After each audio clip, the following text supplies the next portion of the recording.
Welcome back, everyone, to the XHL playoffs. Hope you guys had a happy Thanksgiving and you've enjoyed the broadcast games thus far. Only had 2 of them, but had to get these out of the way because otherwise it would have been about a 30-minute video here, guys. It's a 24-minute video right now, so you kind of understand what I'm getting at here. You got to cut down on the watch time for a lot of you guys out there that have the short attention spans. But hey, maybe this will intrigue you. We've got a little bit of controversy to start off the Dukes and Armadillos playoff game. Goodman getting a face full of elbow right there. The goal's not going to count. That's goalie interference. But he does come back strong, so no worries here. No concussion, no things happening here for Goodman to be concerned about. He's made a couple saves after that little incident in the crease, but we've got another chance for the Dillos, and man, they just cannot get past Saul Goodman. So hey, we are in now the second period, and Goodman gives up this one, as it's a pretty nice feed, man. You're not really expecting a guy to be like right there, right next to you, right by the post, and that's going to find its way in. So good pass, Stockton with the goal, and the Dukes are now down 1-0. So here's some nice passing all the way around again for the Armadillos, and Ivan, the series' favorite player. Some good passing from the Armadillos and finding themselves up 2-0. So let's skip ahead here as we see Jesse Pinkman getting on the board, getting Albuquerque back into the game here in the third period to start this thing off. A slap shot, a little one-timer. And take a look at this play right here, guys. We got Quiggins with the shot. Rebound cannot be controlled by Goodman, and Ivan finding himself another goal, number 2 on the game, and we got a GG9 replay here. Look at this, just cannot control the rebound, and the rest is history, guys. So can Albuquerque come back? They're down 3-1. Lion Trees have been playing great. Did give up the one easy goal, but Pinkman just blasted it right by him. And unfortunately there for Albuquerque, it doesn't seem like they're getting past that defense for Tucson. However, you do get a penalty here for Albuquerque. That's Richard Pierce going to the sin bin with a slashing. And with about 8 minutes left, you're hoping that your guys are going to find a way, but defensively they can't box people out. And Eric Stahl finds a way to get a little squeaker right past Saul Goodman, and that's it. Lion Trees, the goaltender, the winning goaltender, only gave up 1 goal here today. And the Tucson Armadillos will beat the Dukes. We don't have a lot of Dukes love out there. Not a lot of fans for Albuquerque, but we do have quite a following for Tucson. So I'm sure that the community and majority is happy about this. And we take a look at that box score here real quick. The 14 hits to 13. The time on attack is pretty even. The face-offs won +8 there for Albuquerque. The number of shots was about even. I think it just comes down to defense.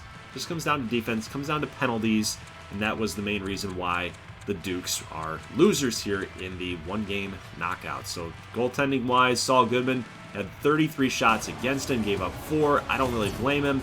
In this kind of league, when you've got some players here in the XHL, at least in the XHL custom teams, they've got 85-plus overall players.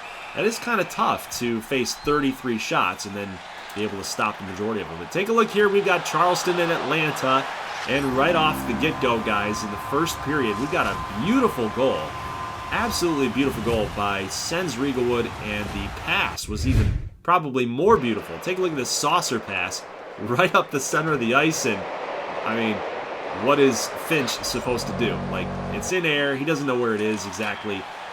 So I think he knocked it in his own net. However, Charleston will get the goal back. So they are now tied 1-1. A little spoiler alert, guys. I don't want to annoy you, but the little spoiler, there's going to be a lot of goals in this game.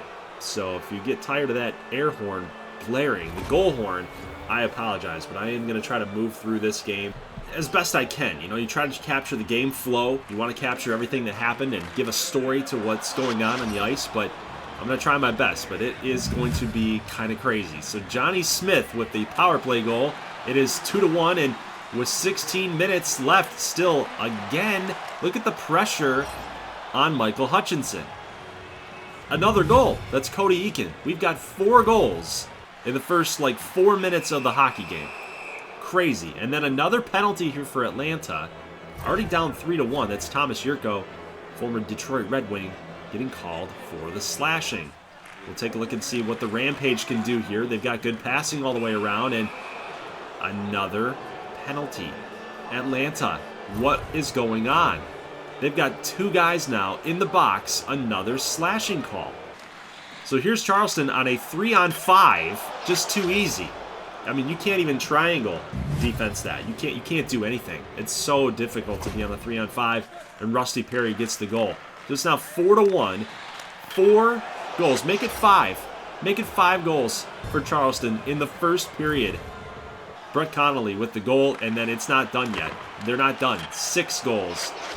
Rhino Power to end the first period 6-1. I mean, we've got to do something for Michael Hutchinson. He will get replaced, guys. So now we've got Victor Henderson, the custom goaltender. And again, Johnny Smith tallying up another goal. That's number 2 on the night. And at least he did a little bit better, guys, because you take a look at the score here. 7-1 with 11 minutes left in the second period. And the Boo Birds are coming out in full frontal, man. Full effort. It's crazy what's happening here in the stadium for Atlanta. But they will get a goal here. Jaleel Neal moving in. Had a nice pass earlier to his teammate Sens Riegelwood. So he's got an assist on the board. But now he's got a goal. A nice pass to him. And then Franklin with the goal here. So Atlanta, you know, they took that to heart from their fans. The boos coming out in full force. But just as soon as they scored, Peary is going to score as well in a beautiful goal. And it's going to be 8. They've now got 8 goals. 8 goals today, and we're just going to jump to the very end, and it was a blowout. I mean, let's face it. Charleston, this is an upset.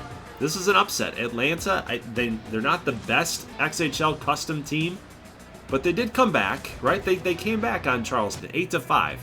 But Charleston's worse record-wise than Atlanta by a lot. Like, this was nearing a 500 caliber hockey team, and they just came out during the playoffs and just schooled Atlanta. And you look at that box score, did you guys notice that? They were on 7 power plays tonight. 7 penalties that Atlanta had to kill tonight. You can't do that. You can't try to kill 7 penalties in a game and expect to win. I mean, you take those out. Maybe you split those in half. Maybe you win the game 5-3 instead of lose the game 8-5. Like, it's just nuts. But one upset to possibly another, maybe, possibly. No, there's no way. Seattle against Utah, just like we saw with Brooklyn and Newfoundland and Tampa Bay and South Carolina. There is just no way, right? I mean, this is not going to happen. Is it? Uh-oh. Uh-oh.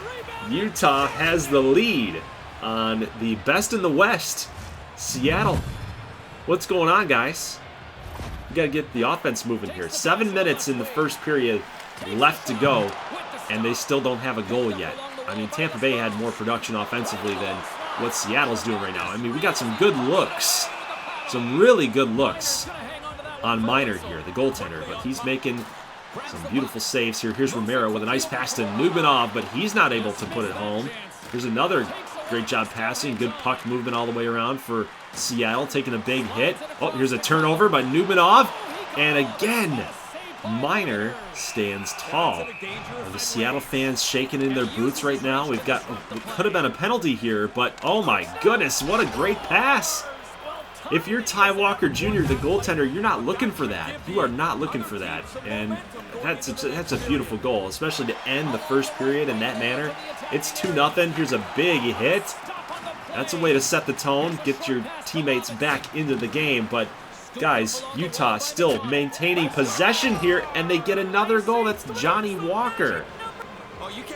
Seattle fans are going to start drinking here. Maybe some Johnny Walker on the house from Johnny Walker. 3-0. Utah with the lead, and they're not stopping. Ty Walker Jr. gives up another goal. That's a nice pass. Little one-time. Luca Berzon with the goal. It's 4-0, guys, but don't count Seattle out. Romero finding a way to get his teammates back in the game. 4-1. Here comes Lomberger, and I don't think that Miner knew where the puck was. It just kind of glided in there, just kind of floated itself in. Lomberger had the shot, and I think it got deflected somehow. don't know what exactly happened there, guys, but either way, it is 4-2. Should have been 4-3 there with a better shot, and it's 4-3 now. So good job by Seattle to get themselves officially back into the game. It's 4-3. Nugmanov with that goal, and Miner here with the save, but oh, wow. Wow, that could have been the tying goal right there had he not covered up that deflection. Incoming Seattle player. Unbelievable, guys. But we do have a penalty here by Utah, and that's another slashing call. Maybe I might have to tone down the slashing here, guys, but this could be the last chance for Seattle, and what a beautiful save there by Miner. And we are underneath a minute, guys. 50 seconds left, and Seattle needs a goal. Here comes Nugmanov. He's not able to get this off. James Neal's going to take a hit, and that's going to knock the puck loose, setting his man free. They got a shot on the empty net. They got 6 men out there, guys. They got the power play advantage plus the empty net, but here come the Nighthawks. Spilk back with an open look. Not going to get it, and La Esperance with the shot. What a save by Miner. Blocker save. Seattle still, they've got traffic up the middle. The poke check is going to get it out. Bringing it back behind the line, and a little flip back down the ice, guys. Seattle is running out of chances. They've got 12 seconds left. Can they get the open look that they need? They've still got the empty net out, guys. Here's a slap shot. Saved by Miner. And 3 seconds left. They got to get another opportunity with the deflection. Oh, no. Seattle has been upset. The best in the West went down to an ECHL squad in the playoffs. Oh my goodness. Oh, no. I can just see the chat right now. I can see the chat. Seattle fans are upset. Seattle haters are loving this. Oh no. Our first upset, official, like big upset of the playoffs has happened, guys. But, you know, Seattle, they were on 4 power plays, and they only got 1 goal. And against an ECHL team, I think you probably, with that man advantage, you got to convert a little bit more than that. Maybe 3 out of 4, okay? It might be asking a lot, like in realistic terms, like in NHL terms, in pro hockey terms, any hockey terms, actually. You go on 4 power plays, you might get 1. You know, you might get 25%. But when you're that much better than the other team, you need to get like 3 out of 4. Maybe, I mean, hey, if they got 2 out of 4 right there, that extra goal would have been the tie right there. So it would have been 4-4.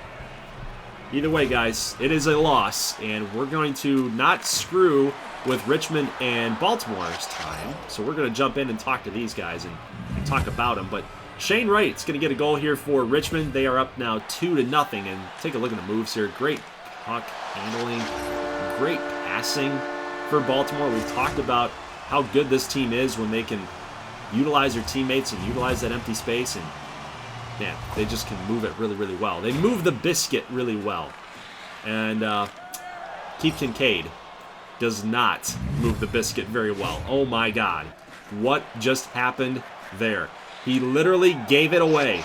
He gave it to Richmond. It is 4-1, and that's it. That's the highlight reel, guys. Baltimore, they'd score 1 more goal to make it 4-2, but that is the quickest playoff highlight I think that we've had so far in this video. I mean, the game was out of hand. When Keith Kincaid decided to do this, it was over. What do you want from me? I'm not showing the rest of the saves. Look at Baltimore. 37 shots in this game against 22. So Kincaid was bad. Let's face it. His team had 37 shots, and he gives up 4 goals on, we'll see how many shots he had against him. I think it was 22, but Caden Primo was a beast, guys. 37 shots against him, only 35 were saved. So he gave up 2. 22 against Keith Kincaid. He gave up 18. Unbelievable. Unbelievable. All right, so well, that matchup's over. Let's get into Kansas City and Houston, a Central Division matchup, and we've got some bad blood brewing here, guys. And you know what? With Houston, I'm noticing something here. They fight a lot. So when we get Houston and Dakota, these guys love to brawl. And it's no different here in the playoffs when the game just means more. And Houston knows that they might be a little less talented than Kansas City, but oh, that's got to deflate Houston right there, guys. We had Thomas Shepard try to start the fight. Bobby Maloney went after him, and Malone ended it with the big right hook. Awesome. Well, Kansas City, still 0-0 here, and they give up an early goal to Sean Taylor. And that's a great job of passing by the Cosmos. And a great goal. It's not this little tiny window into the goal. And he found a way to do it. But 15 shots for Houston, only 2 for Kansas City. We've talked so much about their offense, but they've got nothing brewing right now. It's crazy. But we do have a penalty being called on Houston here. They will touch it up. And we'll see what the call is. It's going to be another slashing. So again, I think in round 2, in the semifinals, I'm going to have to lower slashing, guys, because it's happening way too much. It's happening in every game a lot. But Jake Kingley is going to have to go to the box, and with 1:20 left, we've got a goal here for Derek Personen. That's a power play goal. So Kansas City ties this thing up. It is 1-1, and oh, what a save there by Brodeur. Beautiful, beautiful save. And another glove save. Oh, we got to take a GG9 replay on that. Oh, my goodness. Man was going top shelf, and Brodeur said, nope, not going to happen. And here he is. Oh, what is that? After 2 beautiful glove saves, he gives up that one? I don't know about that, guys. It was just a little squeaker. Ryan Gustafson with the goal. That's got to be a little disappointing here. But, hey, defensively, Kansas City gets a little bit better. They don't allow that easy look. And here's a beautiful shot as the Relentless badge must have gotten taken over as we were getting tripped and getting a shot off. A beautiful shot, no less. But Strickland is going to get the tripping call, and it's going to leave Kansas City here with a power play opportunity. Here's a nice pass from Alexeev, and oh, look at this. They're going to try it again. Alexeev back up the middle, and then again to Derek Personen for goal number 2. So Personen's shot the first time didn't even hit net. It went straight through the crease, like right behind Braden Holtby. But remember when they had 2 shots in the first period? Yeah. Well, now they've got 20 here to head into the third. So yeah, things are looking good for Kansas City's offense right now, guys. Still 2-2. And Brodeur is standing on his head, guys. He's standing on his head. Look at the number of saves that he's had to make here in the last 2 minutes of this highlight reel, man. He's just going off at this point. But let's jump ahead to 40 seconds left, and we get another penalty for Houston. This isn't good. This is not good. Melanson with another slashing call. And you can't have it, guys. You can't have it. The power play is going to last for the rest of the period, guys. But here's a nasty shot right there. Great save by Braden Holtby. 32 seconds left. If you're Houston, you've got to get the puck out. You got to get it out of your zone. You absolutely have to get it out. They do. They flip it out. And with about 20 seconds by the time they touch it up, yep, there you go. So here comes Malone. He's skating this thing up. And uh-oh, we got a turnover. Houston's got it. They get some good passing off. They're going to get a shot off. Yes, they do. But Brodeur stands tall with a nice glove save yet again. 11 seconds. Here we go. Houston with a shot. That one's going to rattle off wide. But here comes Kansas City. They've got numbers. Alexeev, one-on-one. The pass to Pavlin. Oh, what a save by Braden Holtby. And that is going to do it for the third period. What a last, 5 seconds right there.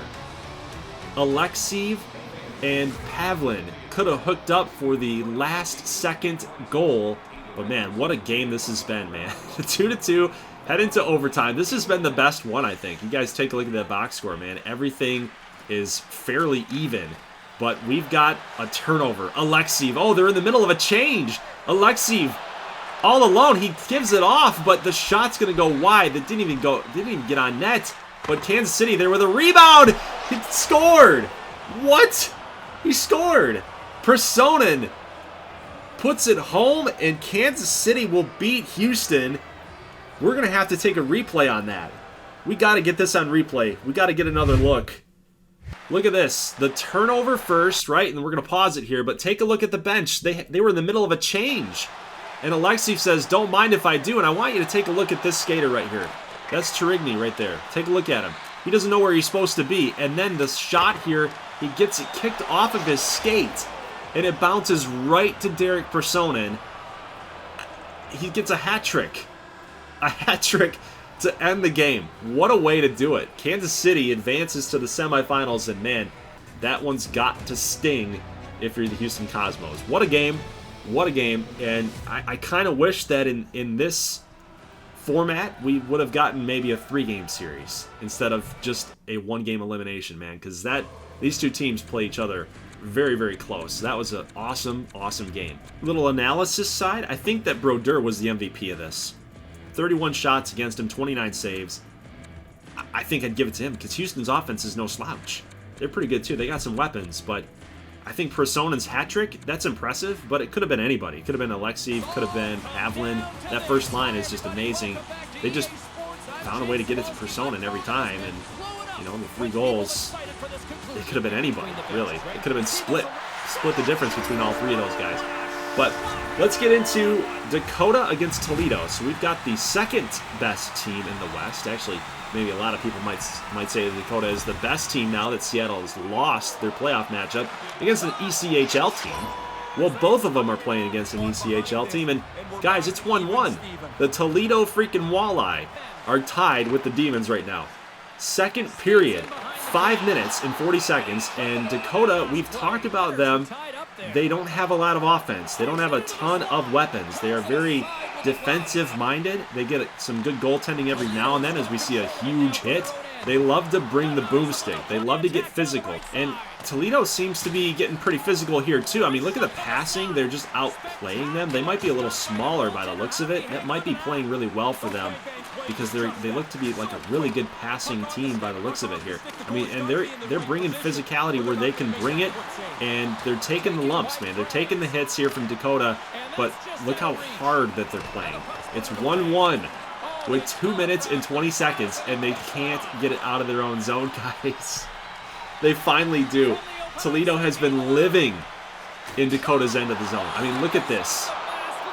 Fulcher, great saves. He's standing on his head right now. And look at, they got a goal.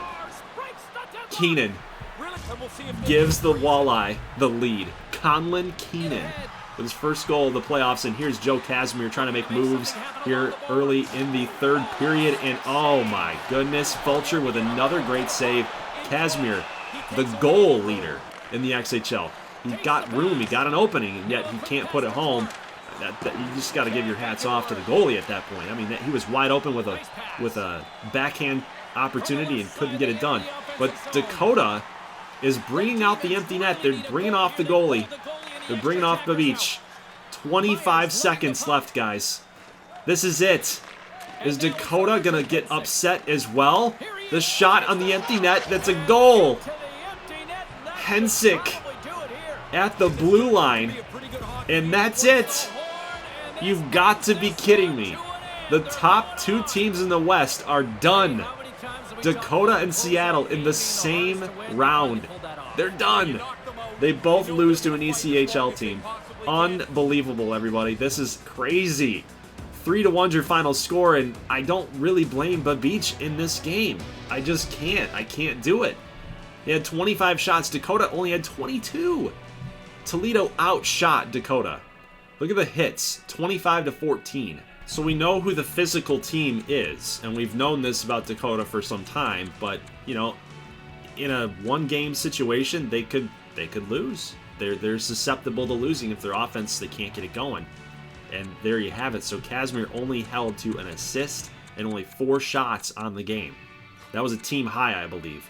So I don't really put that loss on Babic. I don't put that loss on the goaltender. I really don't. I blame that on the offense for Dakota. They could not get anything going. When you have an ECHL team out shooting you, that's a problem. That's a problem, guys. So crazy stuff happening in the XHL. We had an upset on the east side with Charleston beating Atlanta, actually destroying them. Tampa Bay took care of business against South Carolina. Baltimore loses to Richmond. I thought that maybe Baltimore should have taken care of business there, but they got kind of smoked, actually. It's a 4-2 game, but yeah, I think they got smoked. They They scored one little cheapy goal at the very end. Otherwise, Caden Primo was amazing. Brooklyn destroyed Newfoundland. I believe that score was 7-2. Tucson beating Albuquerque. That one was kind of a given. You kind of knew that was going to happen. Great game with Houston and Kansas City. I'm looking forward to watching those guys in regular season as we move forward in year 2, year 3, year 4, so on and so forth. But the two upsets really, I think, took the cake for me in this episode. Seattle going down to Utah and Dakota going down to Toledo. Just craziness. The top 2 seeds on the West lose to ECHL squads. Unbelievable, guys. Now, one thing to move forward here as we take a look at the playoff matchups, we're going to have Tucson against Utah, Kansas City against Toledo. With those previews, I think that Tucson should take care of business, and I think that Kansas City should take care of business against Toledo. Now, I'm not counting out Toledo at this point because they've obviously got something working for them there. You beat a team like Dakota, very good defensively. You're a little smaller, a little younger. I don't know. I think that it's interesting to see that how Kansas City will match up against them. But I think Tucson should take care of business against Utah. On the east side, you got Charleston against Tampa Bay. I believe we've seen that matchup in regular season gameplay. I like Tampa Bay in that one over Charleston. I think maybe Charleston caught a little bit of luck. I don't know, just a nice matchup for him. Maybe Hutchinson was fatigued. I don't know exactly, but man, that game was awful for Atlanta. But I'm going to take Tampa Bay. I will take Brooklyn over Richmond, and that's going to do it for your semifinals. So guys, Sunday, we're going to be watching all 4 of those matchups, plus the conference games as well. So we'll determine by the end of Sunday who's going to be in the XHL finals. And then next Friday, I'm going to stream the XHL finals. And yeah, I think ultimately with the remaining teams left, it's crazy to say that Seattle and Dakota are not in it, but I'm kind of thinking that Kansas City has a very good chance, has a good route to get there. I'm thinking it's going to be Kansas City, Brooklyn. That's going to be my pick here for the XHL finals, and it'll be a good one. That should be a really good matchup. A lot of offensive weapons in the XHL finals right there for season 1. But that's my prediction. What are your predictions, guys? Leave them in the comment section below. We've still got a lot of games to watch, and hey, it's hockey. You get a little puck luck somewhere and anything can happen, guys. So leave a like if you like this thing. I'll see you back here on Sunday night for the semifinals and the conference finals as we prepare for the XHL finals next Friday. So see you then, guys. Leave a like if you like this thing. As always, thank you so much for watching, and peace.